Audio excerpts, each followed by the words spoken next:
మీరు ఇప్పుడేమో తెలంగాణ కేసీఆర్ వల్ల వచ్చిందని అంటున్నారు. నేను కేసీఆర్ మిస్ఇంటర్ప్రిటింగ్. అధికారంలోకి వచ్చినారు మాట్లాడతాను.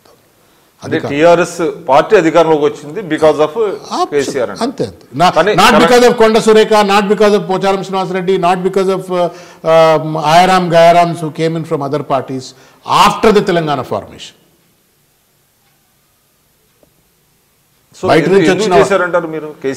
భయం ఆయనకు స్వతహాగా ఏదో ఒక భయం, నేను ఓడిపోతామేమో భయం, ఆ భయంతో చేసినటువంటిది. అంటే నేను అదే చెప్తా ఉన్నాను కదా, he doesn't believe in the energy that he has created. ఆయన ఒక శక్తి క్రియేట్. సో అది మీరు గమనించి అది సరే గమనించాను, దాని ఇంపాక్ట్ నా మీద పడ్డది. ఐ నెవర్ రియలైజ్ దట్ నాకే దెబ్బ పడుతుంది. ఇవాళ నేను sufferer, I'm a big sufferer. Probably had I been given a ticket, I would have been an MLA, I would have been driving the government. నేను కూడా ప్రజల అభివృద్ధి కోసం నా ఆలోచన, నా అనుభవము, నేను ప్రభుత్వాన్ని నడిపిన అనుభవం లేకపోవచ్చు, కానీ ఒక సంస్థలు నడిపిన అనుభవం అయితే నాకుంది. అంటే మీరు కొంత అంటే రెస్ట్రైన్డ్గా ఉండుంటే ఏమైనా పదవి వచ్చేదేమో నాకు అనిపించలే. రెస్ట్రైన్డ్గా ఎందుకు, I don't know. Hindsight రెస్ట్రైన్డ్గా ఉండుంటే ఏమి ఇచ్చేవాడో ఏమి ఇవ్వలేకపోయేవారో అది వారికి తెలుసు. నో రిగ్రెట్స్ బయటకు వచ్చినందువల్ల. If I regret now then I will die. Psychologically I will be dead. సరిపోతా నేను. ఒకవేళ నేను తప్పు చేసిన అనే భావనే కనుక నాకు నేను బలంగా అదే నన్ను. సో మంచి జరిగింది అనుకుంటున్నారు? ఏమో తెలియదు, భగవంతుడు ఏం చేస్తాడో తెలియదు. నేనేం రాజకీయ నాయకుల కుటుంబాల్లో పుట్టలా. మా నాన్న ఏం నన్ను. అదే మీరు అన్నారు రాజకీయ కుటుంబాలు. ఇప్పుడు మీరు అంటే ఒక యంగ్స్టర్స్లో మీరు ఒక గుర్తింపు అతి తక్కువ సమయంలో గుర్తింపు తెచ్చుకోగలిగారు.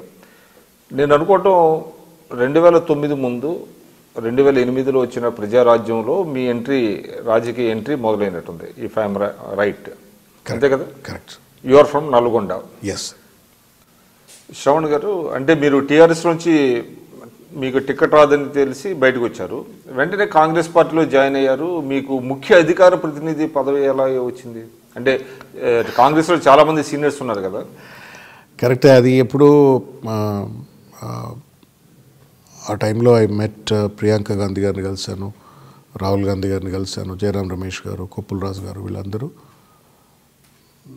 They rather persuaded me that I join Congress party. Koppula Raju గారితో వారికి సంబంధించి వారితో నేను గతంలో ఇంటరాక్ట్ అవుతుండేవాడిని. When I used to work for institute of public enterprise. అప్పుడు ఒక వరల్డ్ బ్యాంక్ ప్రాజెక్ట్, ఇవాళ వెలుగు అనేది అయితే అంటారో ఆ ప్రాజెక్ట్ ఇనీషియల్ కాన్సెప్చువలైజేషన్ స్టేజ్లో ఐ వాజ్ ద కోఆర్డినేటర్. 6 జిల్లాల్లో పైలట్ ప్రాజెక్ట్ చేసినప్పుడు దానికి కోఆర్డినేటర్ ఉండేవాడిని. అప్పుడు ఆయనతో సంబంధం ఉండేది. And I used to closely watch him. నాకు ఆయన అంటే ఒక రకమైనటువంటి అడ్మిరేషన్. బికాజ్ ఇవాళ రాష్ట్రంలో ఉన్న సెల్ఫ్ హెల్ప్ గ్రూప్స్ కానీ, ఆర్టీఐ యాక్ట్ కానీ, మన్రేగా కానీ, లేకపోతే land acquisition, major administrative innovations, people friendly policies ఆయన పట్టుకొచ్చినాడు, డెవలప్మెంట్ ఓరియంటెడ్. సో ఆయనే కాంగ్రెస్ పార్టీలో ఉన్నారు. సరే, ఎట్లా వీళ్ళు నన్ను ఆదరిస్తలేరు, ఎస్సీఎల్ చైర్మన్, వీళ్ళే ఇక్కడ ఎట్లా నన్ను ఆదరిస్తలేరు, డస్ట్బిన్లో పడేస్తున్నట్టు ఒక భావన, ఆ ఫీలింగ్ అట్లా. అప్పుడు వారు మాట్లాడారు, ప్రియాంక గారిని, తర్వాత రాహుల్ గాంధీ గారిని అందరిని కలిశాను. వచ్చిన తర్వాత they wanted somebody who can vocally expose the TRS policies. అప్పుడు బహుశా ఇన్నేళ్ల చరిత్ర ఉన్న పార్టీలో టికెట్లు ఇచ్చిన వాళ్ళు ఉన్నారు, కానీ పార్టీ పదవి బహుశా ఎవరికి ఇవ్వకపోవచ్చు. అదృష్టం నాకు లభించింది. I didn't even expect that. Join కాగానే ఇమీడియట్గా అనౌన్స్ చేసినారు. అంటే కొప్పుల రాజు గారి కృషి కొంత ఉందా? కొప్పుల రాజు గారు పదవి గురించి కృషి అని నేను అనుకోను. ఆ టైంలో there was also a need. Of course Jayaram Ramesh గారు, కొప్పుల రాజు గారు వాళ్ళందరూ కూడా టికెట్ ఇస్తా అని అనుకున్నారు వాళ్ళు కూడా. కానీ నేను టికెట్ అంతా అయిపోయాక జాయిన్ అయినాను కాంగ్రెస్ పార్టీలో కూడా. I joined after all the nominations were over. So they thought that I should be in the forefront to expose the TRS government అనుకున్నారు. రాగానే సోనియా గాంధీ గారు స్పీచ్ ట్రాన్స్లేషన్కి ఆపర్చునిటీ ఇచ్చినారు పబ్లిక్ మీటింగ్లో, ఆందోళనలో. తర్వాత నిజామాబాద్లో రాహుల్ గాంధీ గారు స్పీచ్ ట్రాన్స్లేషన్కి ఆపర్చునిటీ ఇచ్చినారు. So that way Congress has treated me very well when I joined and even now. Of course మీరు ఎప్పుడు పార్టీ వాయిస్గానే ఉంటారు. ప్రజల గొంతుకగా ఉన్నాను అని మాత్రం నేను సంతోషపడతా ఉన్నాను. పీఆర్పీలో ఉన్నప్పుడు కూడా అధికారంలోకి మేము రాలేదు. ముఖ్యంగా 2009 ఎన్నికలు అయిపోయిన తర్వాత జిహెచ్ఎంసీ ఎన్నికల్లో పోటీ చేయాలన్నటువంటి ఒక అంటే మీరు అసలు మీది నాకు తెలిసి IT background. Yes, you are from Nalgonda జిల్లా. హ్యూమన్ రిసోర్స్ హెచ్ఆర్ హెడ్గా పనిచేశారు.